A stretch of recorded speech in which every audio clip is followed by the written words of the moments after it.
Tell City, Indiana, a small town that prides itself on resilience. On a good day, this port takes in tons of iron, but a bad day, when the water's too high, can turn into weeks. The pier unusable, no way to offload to the town's foundry, and 1,000 workers waiting for it. Enter Pete Buttigieg, one of Washington's most powerful politicians, since he holds the purse strings for literally hundreds of billions of dollars. You're the money man in many ways.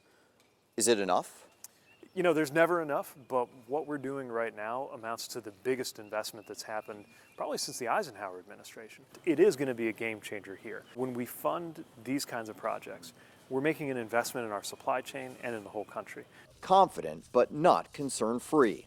Supply chain backlogs, crushing inflation, everything costing more. Yesterday I spoke with a forklift salesman.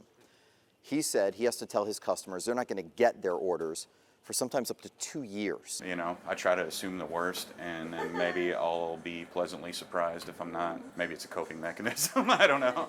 Is it foolish for us to think that Washington can fix this?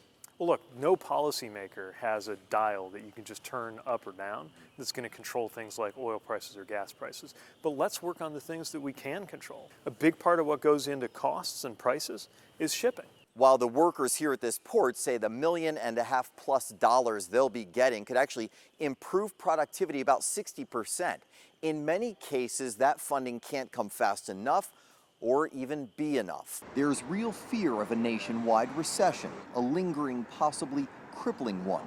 So his visit at the same time President Biden and the rest of the team are on a building blitz, profiling projects in more than a dozen regions in April alone.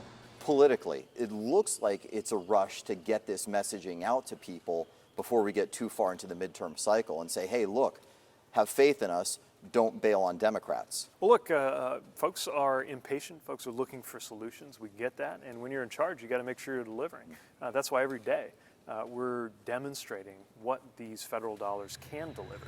Even if the tide appears against them. In Tell City, Indiana, I'm Scott Thuman.